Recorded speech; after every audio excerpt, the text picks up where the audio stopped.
3 বলে 18 রান দরকার। এটা অসম্ভব, আমরা পারবো না। রাহুল বলল, স্যার, আমি 3টা মারতে পারি। একজন হেসে উঠল, ও ভিখারি, বড় বড় খেলোয়াড় পারে না আর তুই 3টা মারবি? রাহুল শান্ত গলায় বলল, স্যার, আমাকে একটা সুযোগ দিন। লোকটা বলল, ঠিক আছে, যদি তুই 3টা মারিস তোকে আমি 1 কোটি টাকা দেব, আর যদি না পারিস তাহলে সারা জীবন আমার গোলাম হয়ে থাকবি। রাহুল এক মুহূর্তও দেরি করল না, আমি রাজি স্যার। শহরের একেবারে প্রান্তে, যেখানে পাকা রাস্তা শেষ হয়ে কাদামাটির গলি শুরু হয়, সেখানেই প্রতিদিন ভোরে একটা ছেলেকে দেখা যেত। কাঁধে ছেঁড়া বাস্তা, পায়ে ঘষা চটি, চোখে রাতের ক্লান্তি। তার নাম রাহুল, বয়স প্রায় 15। রাহুল কুড়িয়ে বেড়াতো। কেউ তাকে নাম ধরে ডাকত না। কেউ বলতো, এই কুড়েওয়ালা। কেউ বলতো, সামনে থেকে সরে যা। অনেকেই গালাগাল দিত। রাহুল চুপ থাকত, কারণ সে জানত কথা বলে পেট ভরে না। তার পৃথিবী ছিল একটা ছোট্ট ঝুপড়ি ঘর, টিনের ছাদ, ফাটা দেয়াল, আর এক কোণে শুয়ে থাকা অসুস্থ মা। কয়েক বছর আগে বাবার দুর্ঘটনায় মৃত্যু হয়েছিল। তারপর থেকেই মা অসুস্থ। ওষুধের খরচ, সংসারের খরচ, সব রাহুলের কাঁধে। প্রতিদিন সকালে সে বেরিয়ে পড়ত। প্লাস্টিক বোতল, ভাঙা ডিব্বা, কাগজ যা পেত কুড়িয়ে নিত। সন্ধ্যায় কবাড়িওয়ালার কাছে বিক্রি করত।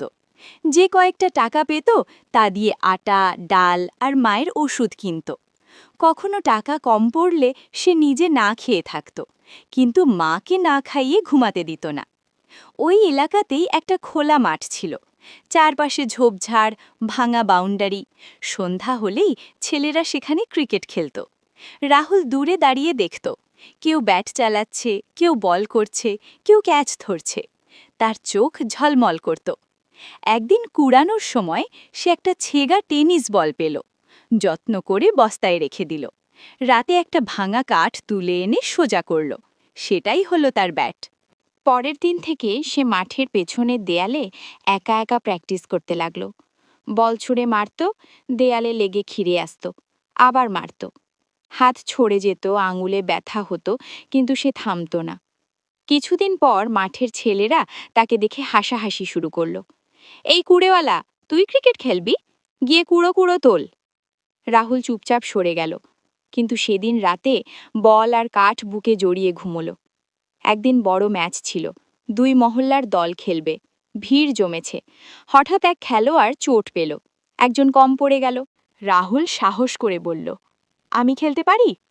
সবাই হেসে উঠল, কিন্তু দলের অধিনায়ক বলল, আর কেউ নেই, খেলুক। রাহুলকে একটা পুরনো ব্যাট ধরিয়ে ওপেনিংয়ে পাঠানো হলো। প্রথম বল ডট, দ্বিতীয় বল এজ, কিন্তু পড়ে গেল। তৃতীয় বল সোজা শট, 4। মাঠ স্তব্ধ। তারপর ধীরে ধীরে হাততালি।